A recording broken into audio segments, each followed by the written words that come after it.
दोस्तों, अगर आप वीडियो मिक्सिंग सीख कर नाम और पैसा कमाना चाहते हैं तो फिर ये चैनल आपके लिए ही है। नमस्कार दोस्तों, स्वागत है आप सभी लोगों का हमारे YouTube channel play edit solution में। इस चैनल पे मिलता है आपको सोल्यूशन के साथ साथ विश्वास भी। तो आशा करता हूँ कि आप सभी लोग अच्छे होंगे और मैं भी ठीक हूँ। दोस्तों, आपको वीडियो मिक्सिंग से संबंधित कोई भी प्रॉब्लम हो, वो प्रॉब्लम हार्डवेयर से संबंधित हो या फिर सॉफ्टवेयर से संबंधित, आप मुझे व्हाट्सएप या कॉल करिए और सोल्यूशन लीजिए बिल्कुल फ्री। नमस्कार दोस्तों, स्वागत है आप सभी लोगों का एक बार फिर हमारे YouTube channel play edit solution में।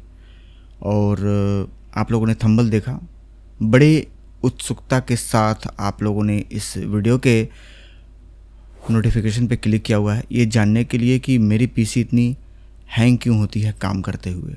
बिल्कुल जानना ज़रूरी भी है और आज मैं इस विषय पे बेहतर तरीके से आप लोगों को समझाने का प्रयास करूँगा। क्या क्या कारण होते हैं काम करते हुए सिस्टम के हैंग होने का, वो कौन से सिस्टम हैं जो हैंग नहीं होंगे, या क्या सारे सिस्टम हैंग होते हैं, ये सारी बिंदुओं पे हम बात करेंगे, समझेंगे बहुत बारीकी से। और जैसा कि मैं आप लोगों को पहले भी बता चुका हूँ और आज इस समय फिर बता दे रहा हूँ, तकरीबन 22 साल का एक्सपीरियंस है मुझे वीडियो एडिटिंग के लाइन का प्लस इलेक्ट्रॉनिक्स के लाइन का। तो काफ़ी बेहतर तरीके से मैं इन सब चीज़ों को समझ पाता हूँ और मेरा प्रयास रहता है कि मैं आप लोगों को भी समझा पाऊँ, सिखा पाऊँ, बता पाऊँ और आप लोगों को आगे लेकर के बढ़ पाऊँ। दोस्तों, एडियस पे जब आप एडिटिंग करते हैं अपने प्रोजेक्ट को ओपन करके, ख़ास करके जो हैंगिंग की प्रॉब्लम है वो प्रोजेक्ट पे काम करने पे ही आती है। कारण क्योंकि प्रोजेक्ट जब डिज़ाइन होता है तो उसमें बहुत सारे बैकग्राउंड इफ़ेक्ट्स, लॉट्स, ट्रांजैक्शंस और कई तरीके के फ़िल्टर वगैरह उस सब प्रोजेक्ट पे यूज़ होते हैं, जो कि काफ़ी लोड बनाते हैं टाइमलाइन पे। और जब आप उस पर अपना जो पार्टी का डेटा है, जब आप उसे भी उस पर लोड करते हैं तो वो भी एक लोड बढ़ता है और मशीन जाम होती है।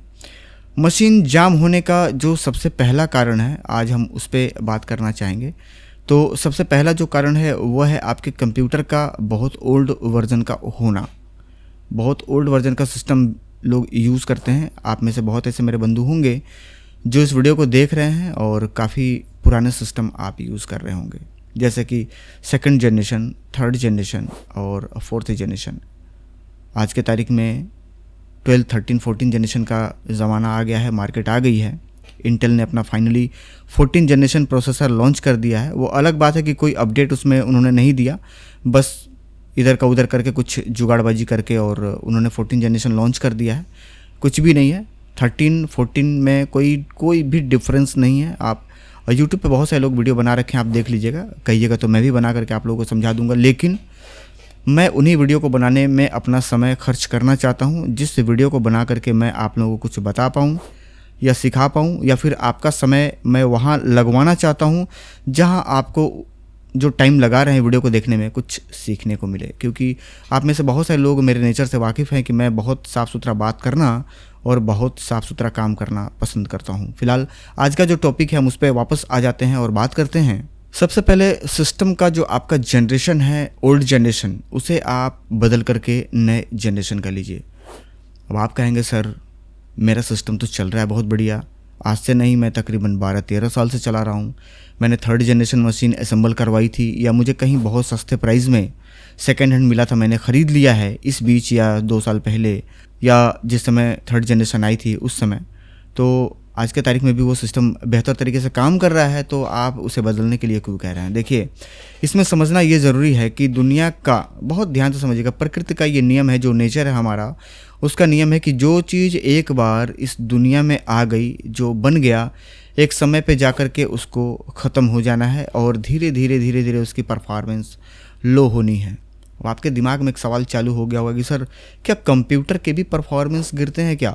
मैंने तो सुना था कि जब आपकी पीसी स्लो हो तो उसे आप फॉर्मेट कर दीजिए और फॉर्मेट करने के बाद आप उसे नए तरीके से फिर से री इंस्टॉल कर दीजिए अपने सॉफ्टवेयर को और वो पुनः नया हो जाता है। देखिए, सुना तो आपने सही है कि जब पीसी स्लो हो या जंक फाइलें बहुत ज़्यादा इकट्ठा हो जाएं, आप उसको फॉर्मेट कर दें, फॉर्मेट करके नए सिरे से फिर से उसको जो भी अपना काम करने वाला सॉफ्टवेयर है उसको इंस्टॉल कर देंगे, चाहे आप फोटोशॉप चला रहे हो या आइडियाज़ चला रहे हो, चाहे जो भी चला रहे हो, और वो पुनः फिर से नए स्पीड पे काम करना चालू कर देता है। लेकिन ऐसा नहीं है कि अगर आपने कंप्यूटर बनवा ली तो आप 15 साल 18 साल 20 साल तक अगर वो चल रहा है तो आप उसको चलाएं, और चलाएं तो फिर वही परफॉर्मेंस दे। देखिए, इलेक्ट्रॉनिक्स पार्ट हो या फिर मैकेनिकल पार्ट हो, हर चीज़ की एक समय पे जा कर के उसकी गुणवत्ता कम होती है, उसकी परफॉर्मेंस घटती है। ये मैंने अपने रिसर्च में पाया है। हो सके आप में से कुछ बुद्धिजीवी लोग हों जो इलेक्ट्रॉनिक्स के विषय में नॉलेज रखते हो, तो मेरे बात से हो सके आप लोग सहमत हो पाएँ, लेकिन मैं एक आध दो चीज़ों के विषय में आपको बता करके समझाने का प्रयास करता हूँ। सबसे पहली चीज़ कि आप एक LED बल्ब खरीद लीजिए। कितने भी वाट की बात हम कर लें, चाहे 11 वाट या 9 वाट, आज आप उसको लगा रहे हैं, आज जो उसकी रोशनी है, जो उसकी ब्राइटनेस है, जो आप आज देख रहे हैं, महसूस कर रहे हैं, आप यकीन मानिए आने वाले 1 साल के बाद, क्योंकि 1 साल की तो गारंटी रहती है, 1 साल के बाद जब आप देखेंगे तो आपको ऐसा लगेगा कि जब मैं नया लाया था उसकी प्रकाश बहुत तेज़ थी, उसकी कंट्रास्ट ब्राइटनेस बहुत तेज़ थी, आज के तारीख में थोड़ा सा डाउन हो गया है।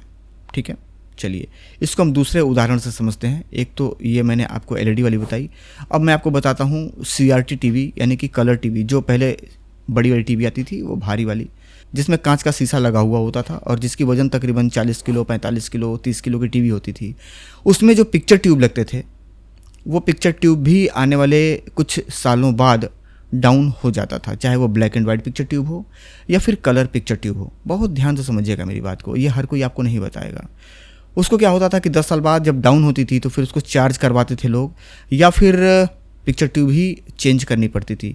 पिक्चर ट्यूब क्यों चेंज करनी पड़ती थी कि अगर लगातार आपने 1 बार 2 बार चार्ज करवा दिया तो उसकी चार्जिंग की भी कैपेसिटी, मतलब कि कुल मिला जुला के उसको पूरी तरीके से चूस लेता था आदमी, क्योंकि इलेक्ट्रॉन निकलते हैं उसके गन से, जो पिक्चर हमें डिस्प्ले पे दिखाई देती थी आगे स्क्रीन पे, तो वो इलेक्ट्रॉन, पीछे एक गन होता था, इलेक्ट्रॉन गन, उस गन से इलेक्ट्रॉन रिलीज़ होते थे और वो आकर के डिस्प्ले पे लगते थे, तो हमें वो डॉट्स में पिक्चर बनते थे जो हम आगे से देख पाते थे।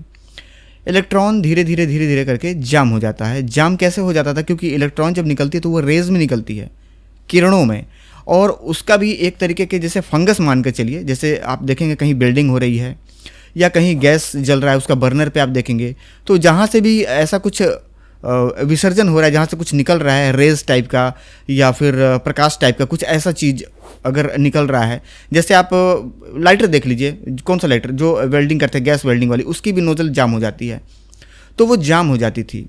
जाम होने के बाद वो चार्ज करके, चार्जिंग की एक प्रक्रिया थी, आप लोगों में से बहुत सारे लोग जानते होंगे, जो पुराने इस समय जो लोग हैं, जो मेरे इस वीडियो को देख रहे हैं, जो काफ़ी लंबे समय से इस लाइन में जुड़े हैं, वो लोग इस बात को बहुत बेहतर तरीके से समझ पा रहे होंगे।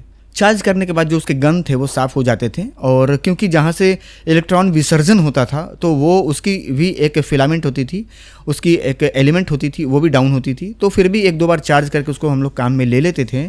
लेकिन एक समय पे जा करके चार्ज करते करते करते करते 1-2 साल में उसको बदलने की नौबत आ जाती थी। यानी कि अगर 10 साल आपने चला लिया तो चार्ज वगैरह करके 1-2 साल तक खींच सकते थे, बाद में बदलना पड़ता था। यही चीज़ कंप्यूटर के साथ भी लागू है। अगर ये दूसरा उदाहरण नहीं समझ में आया तो मैं आपको एक और उदाहरण देता हूँ। जैसे कि आप आज अपने कमरे का, जैसे मान लीजिए कि जो ये मेरा ऑफिस है, इसका मैंने जो कलर करवा रखा है, आपको येलो कलर दिखाई दे रही होगी, जिसमें मैंने इसका कलर करवाया था, इतनी तेज़ इसमें कंट्रास्ट थी, बहुत ज़्यादा चमक थी, लेकिन क्योंकि अब कुछ महीने बीत गए हैं तो फिर ये थोड़ा सा फेड हो रहा है कलर, यानी कि डाउन हो रही है, और एक समय फिर ऐसा आ जाएगा जबकि इसको कलर करवाने की ज़रूरत पड़ती है। किसी गाड़ी की हम कलर की बात कर लें तो वो भी डाउन होती है। मेरे कहने का मतलब आप समझ पा रहे होंगे। मैं बहुत ज़्यादा इस वीडियो को लंबा नहीं करना चाहता, मैं टॉपिक पे आना चाहता हूँ कि दुनिया का कोई भी ऐसा चीज़ नहीं है कि अगर आपने उसको बना दिया, आपने आज उसका ईजाद कर दिया, आपने आज उसका आविष्कार कर दिया, तो उसको चालू करके अगर आपने छोड़ दी तो वो लाइफ टाइम ऐसे ही चलता रहेगा। ऐसा बिल्कुल नहीं है, उसकी परफॉर्मेंस गिरती है।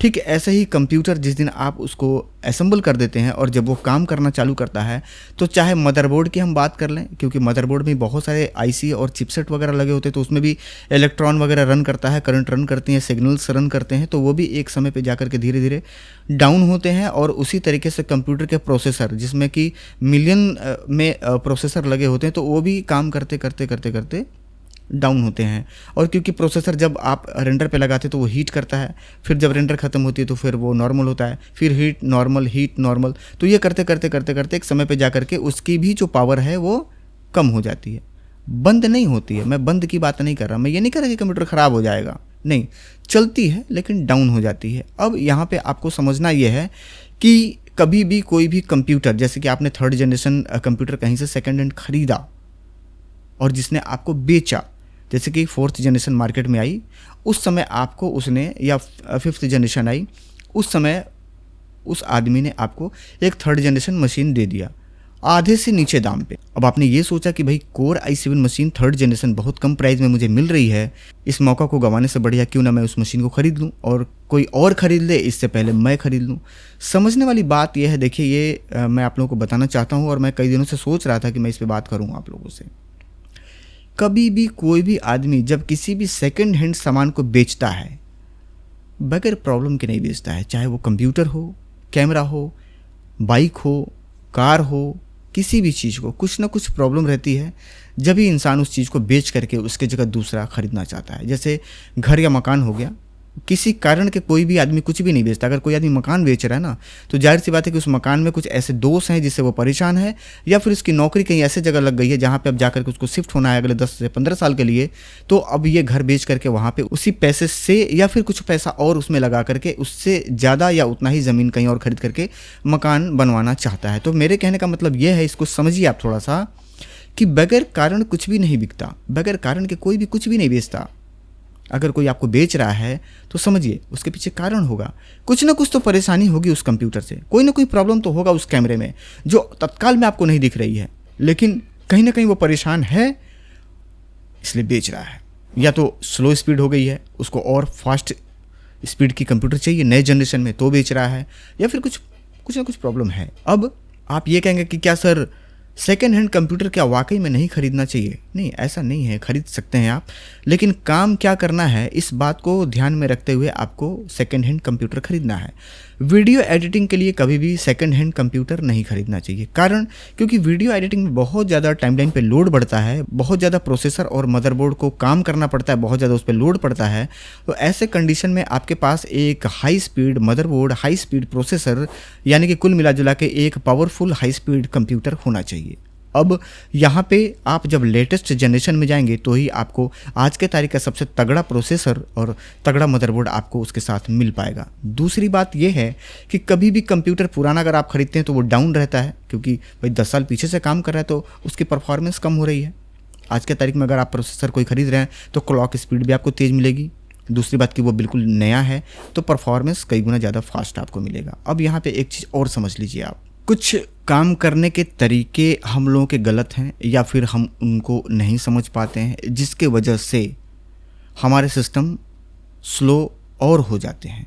जैसे कि सेकेंड हैंड सिस्टम है, मैं ये नहीं कह रहा कि अब आज की इस वीडियो को देख करके अपना कंप्यूटर आप फेंक दीजिए और नया बनवा लीजिए, मैं ऐसा बिल्कुल नहीं बोल रहा, लेकिन ये सत्य है कि पुरानी सिस्टम की स्पीड स्लो हो जाती है। उदाहरण एक और मैं दे सकता हूँ कि जैसे मान लीजिए कि एक इंसान है, उनकी उम्र हो गई 60 साल, 65 साल, 70 साल।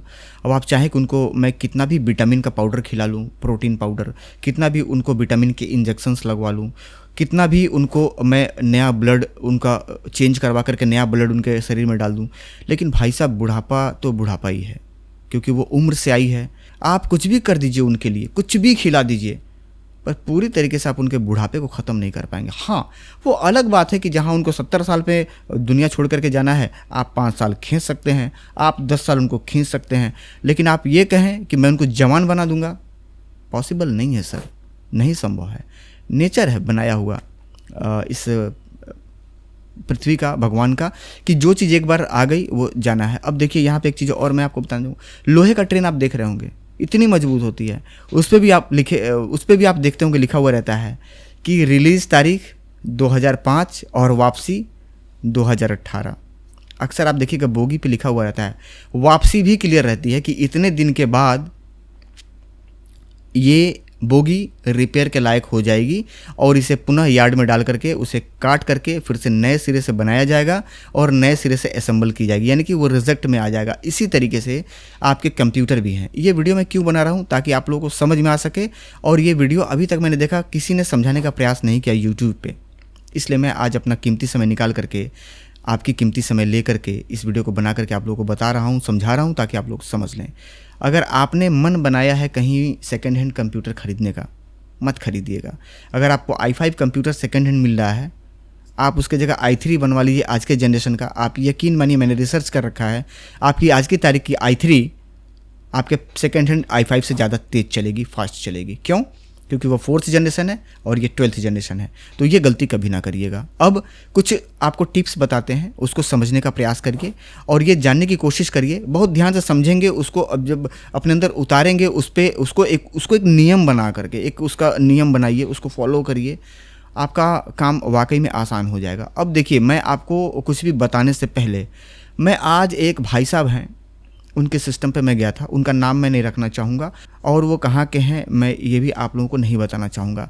इतना हिंट देता हूँ कि वो झारखंड से हैं भैया जी, और मेरे से पिछले लगभग 3 साल से 2020 से जुड़े हुए हैं। बहुत प्यार करते हैं मुझे, बहुत मानते हैं। कभी भी कोई भी प्रॉब्लम होती है बेझिझक मुझे फ़ोन करते हैं, चाहे एक दिन में उनको 10 फ़ोन करना पड़ जाए, क्यों नहीं, करते हैं। और मैं भी पूरा प्रयास करता हूं कि मैं उनकी मदद कर सकूं और सबकी मदद करने की मेरी ये मंशा रहती है, प्रयास भी रहता है।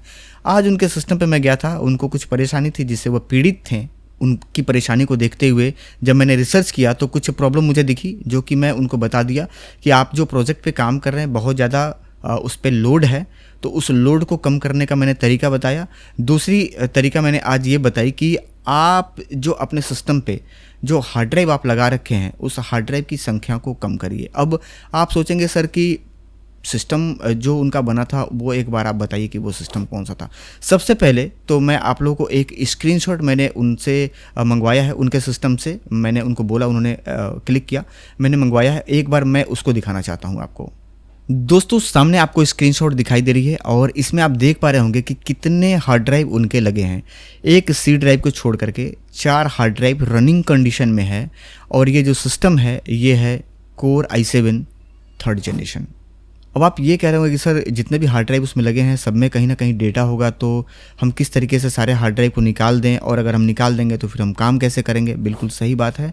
इसका देखिए कुछ तरीका आप बना सकते हैं। तरीका क्या है, इसको थोड़ा सा समझ लीजिए। आप हार्ड ड्राइव में कैटेगरी बनाइए, जैसे कि जो आप अपने पास डेटा रखते हैं कस्टमर का, उसका एक कैटेगरी बनाइए कि ये 2022 का डेटा है, ये लेटेस्ट 2023 का डेटा है, ये लेटेस्ट डाटा 2024 का है और ये 2021 का है।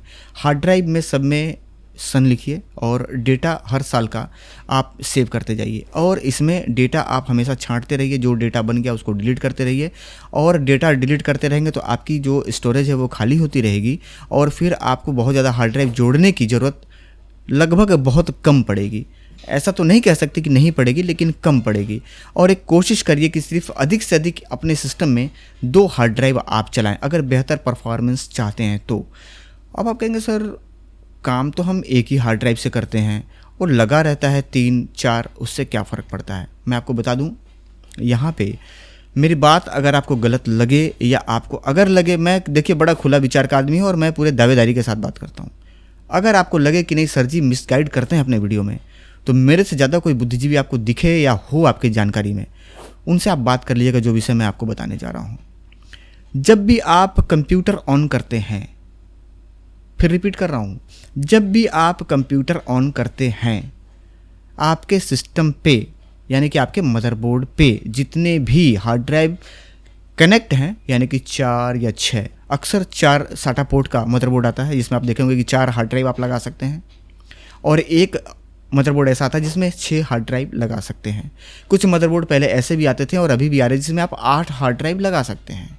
इसके विषय में हम खुल करके और बात करेंगे किसी वीडियो में। अब आपके दिमाग में ये एक सवाल आ रहा होगा कि सर एक ऐसा मदरबोर्ड जिसमें सिर्फ 4 ही हार्ड ड्राइव लग सकते हैं, जैसे कि गीगाबाइट, फिर गीगाबाइट एक मदरबोर्ड और बनाती है जिसमें कि हम 6 हार्ड ड्राइव लगा सकते हैं, गीगाबाइट फिर एक और मदरबोर्ड बनाती है जिसमें कि हम 8 हार्ड ड्राइव लगा सकते हैं, तो 4 वाले में 8 क्यों नहीं देती है।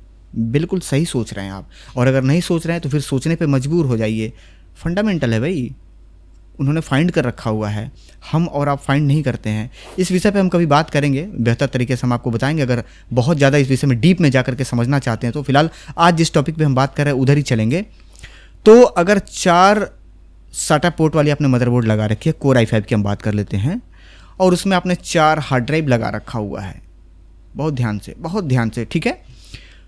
होता क्या है कि जब आप कंप्यूटर का पावर बटन दबाते हैं तो आपके कंप्यूटर ऑन होने से पहले, यानी कि बूट करने से पहले, फिर रिपीट कर रहा हूं, बूट करने से पहले आपके चारों हार्ड ड्राइव में, चाहे वो 2 टीबी के 4 हों या 1 टीबी के 4 हों या 4 टीबी के 4 हों, एक एक डेटा का वो रीडिंग लेता है। यानी कि नई गले से नीचे उतर रही है ना, मैं जानता था विश्वास नहीं करते हैं लोग। जैसे कि किसी भी हार्ड ड्राइव के अंदर कितना डेटा है, कितना स्टोरेज फुल है और कितना एम्प्टी यानी कि खाली है यानी कि फ्री है, ये पूरा बायोडाटा लेने के बाद ही सिस्टम आपका बूट करता है। और फिर आप कहेंगे लग तो नहीं रहा है सर जी, मैं साबित कर देता हूँ। आप में से बहुत ऐसे लोगों ने इस चीज़ को फेस किया होगा कि अगर आपकी हार्ड ड्राइव किसी कारण से अनलॉकेड हो गई या ब्लॉक हो गई या उसका हेड डैमेज हो गया या फिर वो ख़राब हो गई या फिर ऐसे कंडीशन में पहुंच गई कि वो ओपन होने के कंडीशन में नहीं है, आपने देखा होगा उस हार्ड ड्राइव के साथ आप जब सिस्टम को ऑन करते हैं तो बूटिंग लिख करके वो गोल गोल घूमते रहेगा, लेकिन विंडोज़ पूरा विंडोज़ 7 या विंडोज़ 10 खुल करके लिख करके नहीं आती है। कब तक? 2 मिनट, 4 मिनट, 5 मिनट वो वैसे घूमते रहेगा, गोल गोल घूमते रहेगा, बूट नहीं करेगा। यानी कि सिस्टम खुलेगी नहीं आपकी, माई कंप्यूटर वगैरह नहीं दिखेगा, डिस्प्ले नहीं आएगी। डिस्प्ले मतलब आपका डेस्कटॉप नहीं आएगा, ठीक है। लेकिन जैसे ही आप उसका साटा केबल या पावर केबल छुटाते हैं तुरंत आप देखेंगे वो बूट कर जाता है। सही है। अब आप बताइए, अगर वो डेटा रीड नहीं करता है, अगर वो सारे हार्ड ड्राइव को मतलब कंप्लीट रीड नहीं करता है कि उसके अंदर क्या डेटा है, वो हार्ड ड्राइव सही है कि नहीं है, उसकी डिस्क ड्राइव की स्पेस वगैरह क्या है, वो लॉकेड है अनलॉकेड है, वो चालू है या बंद है, उसके अंदर कोई एरर तो नहीं है, डिस्क में कोई एरर या बैक सेक्टर तो नहीं है, अगर ये रीड नहीं करता है तो ख़राब हार्ड ड्राइव के साथ भी खुल जाना चाहिए था उसको। छुड़ाने के बाद ही क्यों खुला? क्योंकि वो इस कंडीशन में हार्ड ड्राइव पहुंच जाती है कि वो पढ़ने में असमर्थ रहता है। और जब तक वो पूरा जिसको कहते हैं ना कि पूरा कंप्लीट जानकारी हार्ड ड्राइव के अंदर से जब तक वो निकाल नहीं लेगा, एनालाइज नहीं कर लेगा उसको, तब तक वो खुल करके सामने नहीं आएगा और नहीं आता है। ये सत्य है। यही वजह है कि ख़राब हार्ड ड्राइव पे सिस्टम फंस जाते हैं और तार निकालते ही वो चालू हो जाता है। तो अब ये क्लियर हो गया ना। अब यहाँ पे जब 4 हार्ड ड्राइव के साथ जब आप सिस्टम ऑन करते हैं तो वो पूरा चारों हार्ड ड्राइव के डेटा को पढ़ता है और पढ़ करके ये समझने की पूरी कोशिश करता है कि इसमें जो रखे हुए डेटा है वो पूरा कंप्लीट कितना जीबी का है, किस किस नाम का फोल्डर। अरे भैया, जब भी तो आप सिस्टम जैसे ही खुलता है वैसे माई कंप्यूटर पे क्लिक करते हैं, डी ड्राइव में जाते हैं, ई ड्राइव में जाते हैं, तभी तो वो फटाफट आपको दिखाना चालू करता है कि ये मोहन शादी, ये राधा की शादी या श्याम सुंदर या फलाना ढमकाना। भाई डेटा अगर उन्होंने एनालाइज नहीं किया, सिस्टम ने पूरा डेटा पढ़ा नहीं, अपने मेमोरी में उसने फीड नहीं करी, पूरी जानकारी नहीं निकाली, तो धड़ाधड़ आप खोलते हैं और वो बताना कैसे चालू कर देता है। तो ये समझ लीजिए आप। अब आपको समझना यह है कि उसी हार्ड ड्राइव को अपने सिस्टम पे चालू करके छोड़िए, जिसकी की ज़रूरत है, जिसकी ज़रूरत नहीं है उसको आप उस पर ना चलाइए, तार छुड़ा करके रख दीजिए। जब ज़रूरत हो तो उसमें से डेटा उतारिए, काम करिए उसको छुड़ा करके। यानी कि अधिक से अधिक 2 हार्ड ड्राइव, एक 2 टीबी के लगा दीजिए डोंगल जिस पे आपने लगा रखा है डेटा वगैरह, दूसरा एक अपना स्टूडियो डाटा जो आपके पास मिक्सिंग के लिए आती है। और जो हार्ड ड्राइव आप लगा रहे हैं वो हार्ड ड्राइव अच्छी कंपनी का होना चाहिए और नया होना चाहिए। दूसरी बात कि हार्ड ड्राइव में किसी भी तरीके का एरर नहीं होना चाहिए। 7200 RPM का हार्ड ड्राइव होना चाहिए, हाई स्पीड वाली। ये आप कर सकते हैं। या अगर आपके पास बजट है, अगर आपका बजट अलाउ करता है, तो आप SSD टू SSD काम करिए। हार्ड ड्राइव का काम ही खत्म कर दीजिए। अब SSD सस्ते भी हो गए हैं। अब लगभग नॉर्मल SSD 2 TB की लगभग 10,000 रुपये के आसपास आ गई है, तो आप लगा सकते हैं। अगर पैसा कमाना है तो भैया पैसा तो लगाना पड़ेगा। मैं बार बार क्या बोलता हूँ आप लोगों को वीडियो में कि आप अपने ऊपर कितना इन्वेस्टमेंट करते हैं, कितना पैसा खर्च करते हैं आप सीखने के ऊपर? कुछ नहीं। 50,000 रुपये की मोबाइल आप लेकर के घूम रहे हैं, जलवा बनाते हैं और निकाल करके लोगों को दिखाते हैं, सर मैं एप्पल चला रहा हूँ, एप्पल 15, एप्पल 14 वगैरह वगैरह जो भी है, मैं नहीं चलाता, मैं बड़ा साधारण आदमी हूँ। तो 50,000 रुपये आप मोबाइल में खर्च कर सकते हैं, लेकिन अपने स्किल को डेवलप करने के लिए अगर 10,000 रुपये खर्च करना हो, नहीं होता है। और मैं ये बता रहा हूँ, आप लोगों को बुरा लग रहा होगा, मैं जानता हूँ, सच्चाई बड़ी कड़वी लगती है भाई साहब। 10,000 रुपये अगर आपको कहीं लग रहा हो किसी कोर्स को करने के लिए, या अपने परफॉर्मेंस को अपग्रेड करने के लिए, या अपने स्किल को और डेवलप करने के लिए, तो 10,000 रुपये आप नहीं कहीं दे करके सीखेंगे, नहीं खर्च करेंगे। आपको सब कुछ फ्री में चाहिए, लेकिन मोबाइल 50,000 की आप लेकर के चलेंगे, 80,000 की लेकर के चलेंगे, 1,20,000, 1,30,000 रुपये की लेकर के चलेंगे। अरे भैया 30,000 से नीचे का किसी का मोबाइल नहीं है मेरे भाई साहब, क्या बात करेंगे आप? सही है। तो क्या 10,000 रुपये की SSD आप नहीं लगा सकते? लगा सकते हैं बिल्कुल, क्योंकि मशीन से ही कमाना है। अरे भाई, जो आपने अभी मोबाइल की मैंने बात करी, कहाँ से कमाया आपने? मशीन तो ही कमा करके आपको दिया है। तो जब मशीन ही आपकी अच्छी नहीं चलेगी, आप कमाएंगे कहाँ से? तो मशीन हमेशा बढ़िया लेटेस्ट जनरेशन का चलाइए। और अगर आपको बहुत ज़्यादा हार्ड ड्राइव पे काम करना है, मजबूरी है, तो SSD टू SSD काम करिए। अब आप कहेंगे सर मैं बहुत गरीब आदमी हूँ। गरीब आदमी के पास इतना काम ही नहीं आएगा। ध्यान दीजिए मेरी बात पे। अगर आप गरीब हैं तो 4-4 हार्ड ड्राइव आपके पास भर जाएं, इतना डेटा आएगा ही नहीं। और अगर इतना डेटा आपके पास आता है एडिट होने के लिए, आप गरीब नहीं हैं, फिर झूठ मूठ का आप रोना रोते हैं। मेरे पास आप मानेंगे नहीं, कहना चाहिए, मैं यूट्यूब पे इस तरीके से मैं नहीं कभी बात करना चाहता। मेरे पास ज़रूरत से ज़्यादा सामान है। जिस कैमरे से मैं वीडियो शूट कर रहा हूँ, इसके अलावा 2 कैमरे और मैंने दराज में फेंक रखे हैं। अब आप कहेंगे सर बेच क्यों नहीं देते हैं आप? क्यों बेच दे भाई? इलेक्ट्रॉनिक्स पार्ट है, कोई गारंटी है कब तक चलेगी? काम तो नहीं बंद होगा ना। बेशक 3 साल की वारंटी है, 2 साल की वारंटी है, कंपनी जब तक हमको रिप्लेस करके 2 महीने 1 महीने 15 दिन में देगी, तब तक काम बंद तो नहीं रहेगा। अरे भाई, थोड़ी सी नॉर्मल वीडियो शूट होगी लेकिन काम तो नहीं रुकेगा। तो उसको मैंने स्पेयर में रख रखा हुआ है। जो माइक आप सामने देख रहे हैं, इसमें का 3 माइक मैंने रख रखा हुआ है। और बहुत सारे इक्विपमेंट्स हैं, तमाम सारे कंप्यूटर मैंने अपने लिए बना रखे हैं जो कि चलाता हूँ। और 2-3 नीचे पड़े हुए हैं और लैब पे आर्ट सिस्टम लगे हुए हैं। कहने का मेरा मतलब यह है कि अगर इतना काम आपके पास आ रहा है तो आप गरीब नहीं हैं। घर का सारा काम आपका हो जाता है, सारा कुछ कर लेते हैं, बीवी के लिए, बच्चे के लिए, लैब, मतलब हर कुछ हो जाता है। लेकिन लैब पे अगर पैसा खर्च करना हो अपने स्किल को डेवलप करने के लिए, अपने काम को बढ़ाने के लिए, भैया पैसे ही नहीं है। तो ये मत करिए आप, ये आपके विकास को रोकता है और आप कभी भी एक बेहतर, एक बड़ा आदमी नहीं बन सकते, अपना आप नाम नहीं बना सकते। और आपकी अगर मजबूरी है कई सारे हार्ड ड्राइव लगाना, तो जो मैं बताया हूँ वो करिए। आप SSD टू SSD काम करिए। और जो हार्ड ड्राइव आप लगा रहे हैं, एक हार्ड ड्राइव चलाइए स्टूडियो डेटा के नाम से, दूसरा हार्ड ड्राइव उसमें लगाइए, डेटा कॉपी करिए। जैसे मान लीजिए आप कहेंगे सर कितनी बार मशीन खोलेंगे, कितनी बार लगाएंगे, ये कौन सा थ्योरी आपने बता दी? अरे मेरे भाई, कस्टमर ने आपको पर्ची दी, उस पर एक लिस्ट आपने बनाया, अपना डायरी मेंटेन किया। मैंने बताया भी था कि मैं डायरी कैसे मेंटेन होती है एक वीडियो बनाऊंगा, और मुझे याद है, आप घबराइए मत, मैं बना करके बताऊंगा आप लोगों को। लेकिन जो बता रहा हूँ उसको समझिए। आपने डायरी तो मेंटेन करी ना कि आईना स्टूडियो से ये 5 काम मिले, मुझे बना करके देना है। तो पुराना हार्ड ड्राइव निकालिए, 5 काम कॉपी करिए उधर, और कॉपी करके और उसको यूज़ वाले फोल्डर या ऐसा कुछ ट्रिक लगा दीजिए जिससे आपको पता चले कि हाँ ये डेटा चला गया एडिट होने के लिए। और इधर से एडिट करिए, उस सामने वालों को पकड़ाइए। और 1 महीने बाद जब वो आपको लगे कि हाँ कोई कंप्लेन नहीं आनी है, तो इधर से तो खाली कर ही रहे हैं जहाँ बैकअप रखे हुए दूसरे वाले हार्ड ड्राइव जहाँ से कॉपी करा था, क्योंकि वहाँ मार्क लगा रखा है। वो जाते ही आपको पता लग जाए कि ये 5 डेटा मैंने एडिट के लिए लेके उसमें डाल दिया हूँ, उसका मैं बताऊँगा तरीका, वहाँ से डिलीट मारिए। तो क्यों नहीं हो जाएगा? करना चाहेंगे, उसका सिस्टम बनाएंगे तो क्यों नहीं हो जाएगा? लेकिन अब सारा जितना भी हार्ड ड्राइव है सब लगा करके कंप्यूटर पे लादे हुए हैं, उसी पे चापे हुए हैं, और सिस्टम चालू करेंगे तो 70 घंटा तक वो बफरिंग करेगा। उसके बाद उसी में से डेटा उठाएंगे, आप एडिट करेंगे, टाइमलाइन पे लगाएंगे, 16 GB रैम लगा लेंगे, 8 GB रैम लगा लेंगे, 3rd जनरेशन सिस्टम खरीद लेंगे, और आप एकदम चाहेंगे कि उसको एकदम चाप डालूँ मैं। अरे भैया, उसकी भी एक कैपेसिटी है, उसकी भी एक परफॉर्मेंस की एक लिमिट है, उससे बाहर नहीं जाएगा आपका। चाहे कंप्यूटर हो या आइडियाज़ का सॉफ्टवेयर हो या FCP हो या प्रीमियर प्रो हो, चाहे जो भी हो, सिस्टम से आगे नहीं जा पाएगा, वो सिस्टम के पीछे ही रहेगा। और एक समय पे जाकर के सिस्टम का भी रोल ख़त्म हो जाता है, वहाँ पे सॉफ्टवेयर का रोल आ जाता है। ये मैंने एक भाई साहब को ये बात बताई थी, हो सके भैया जी वो वीडियो देख रहे हो। जैसे उन्होंने कहा कि सर मैं Core i9 सिस्टम बनवाना चाहता हूँ। मैंने 100 बेटर बनवा लीजिए। सर मैं 64 GB रैम लगा लूँ तो? मैंने कहा क्या मतलब है यार, किस पे काम करना है आपको? कह रहे सर रेडियस पे। मैंने कहा कोई मतलब नहीं है। कह रहे सर क्यों, परफॉर्मेंस बढ़ जाएगी। मैंने कहा तो उसके हिसाब से तो फिर 128 GB लगा लो तो और बढ़ जाएगी। सही है ना? अगर सारा परफॉर्मेंस, सारा खेल अगर रैम का ही होता तो कंपनी प्रोसेसर और मदरबोर्ड अलग अलग क्यों अपडेट करके बनाती? अब देखिए यहाँ पे गीगाबाइट की मैं बात करूँ तो गीगाबाइट ने 2023 के अंदर 4.5 लाख रुपए की मदरबोर्ड निकाली थी।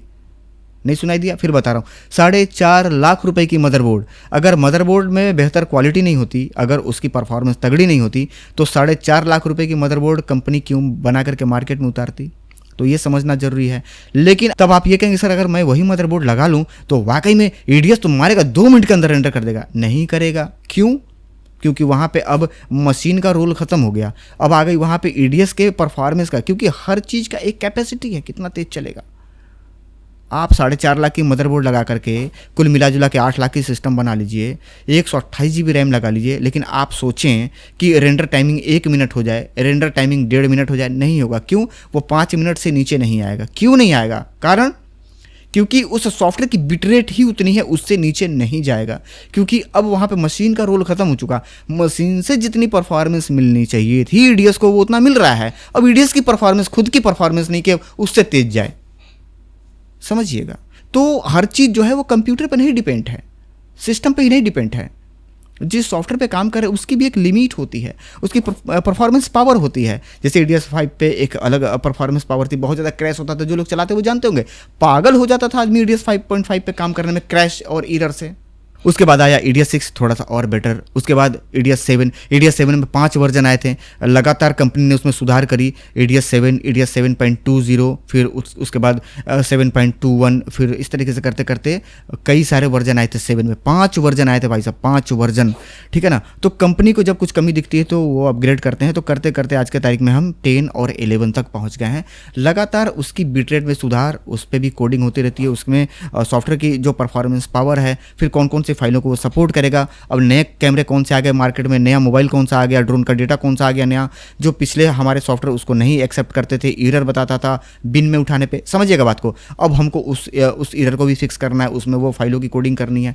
तो इस तरीके से वो अपडेट करते हुए आगे बढ़ती है, ठीक है। तो कहने का मेरा मतलब यह है कि हर कुछ कंप्यूटर पे ही नहीं निर्भर है मेरे भाई, सॉफ्टवेयर का भी अपना रोल है और कंप्यूटर भी बेहतर होना चाहिए। ये दोनों चीज़, अब दोनों अगर बेहतर है तो फिर चलाने वाला आदमी भी बुद्धिजीवी होना चाहिए कि काम कैसे लेना है।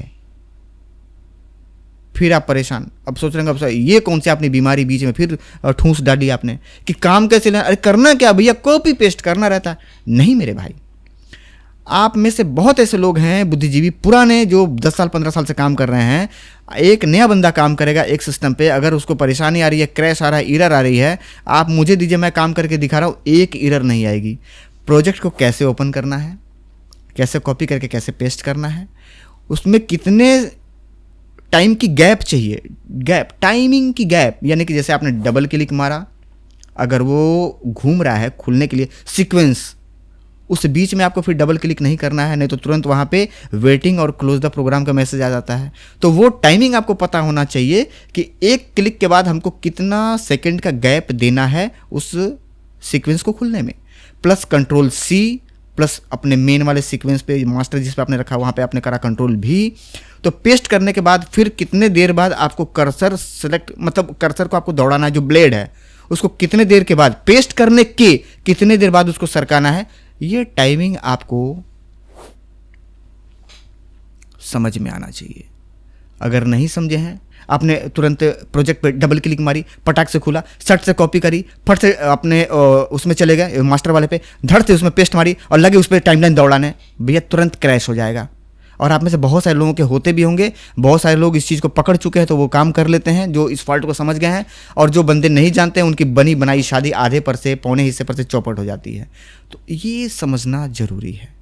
इसके ऊपर भी कहिएगा तो मैं एक वीडियो बना करके आप लोगों को बता दूंगा।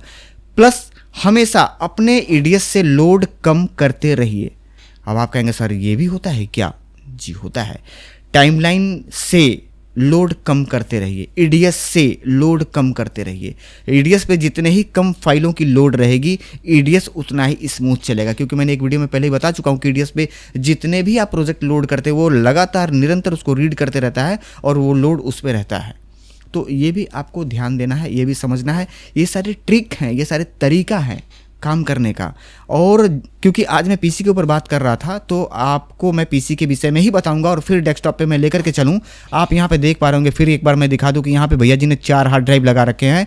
4 हार्ड ड्राइव के अंदर किसी में 2 पार्टीशन है, किसी में 4 पार्टीशन है, किसी में 3 है, इस तरीके से कई सारे पार्टीशन हो रखे हैं। और ये पार्टीशन जो है और ये जो इतना हार्ड ड्राइव लगा हुआ है जो रनिंग में है, इतने हार्ड ड्राइव को आप रनिंग में ना रखें, कम से कम हार्ड ड्राइव लगा करके और कोशिश करिए कि पैसे बचा करके SSD पे काम करें। हार्ड ड्राइव के मुकाबले SSD की लाइफ अधिक है, ये इसमें कहीं से डाउट नहीं है।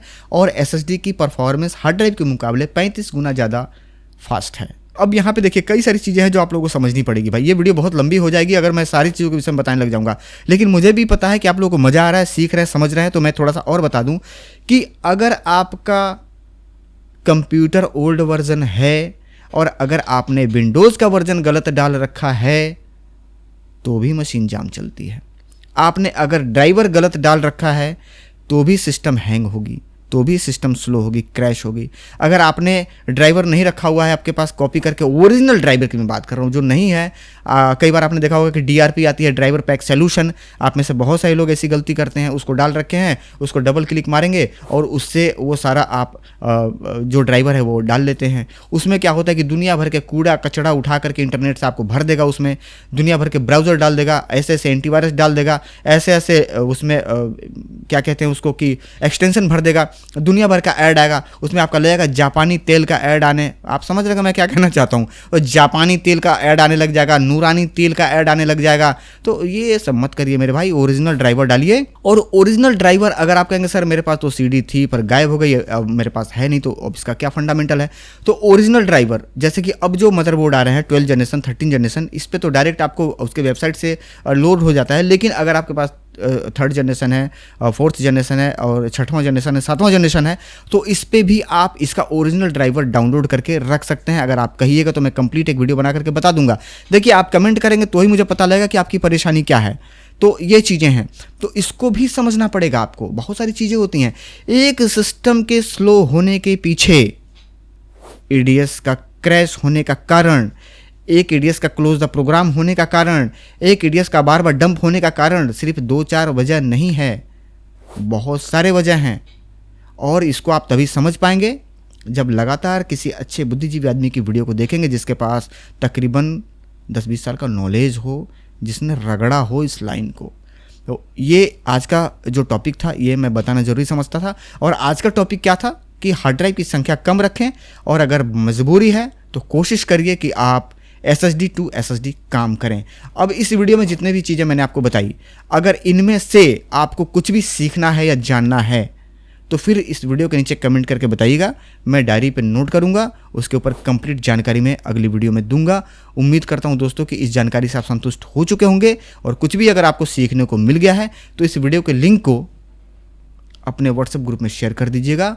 और अगर वीडियो पसंद आई हो तो मेरे लिए, मेरे हौसले को बढ़ाने के लिए, मेरे कीमती समय के लिए एक लाइक करके एक प्यारा सा कमेंट मेरे लिए भी छोड़ दीजिएगा।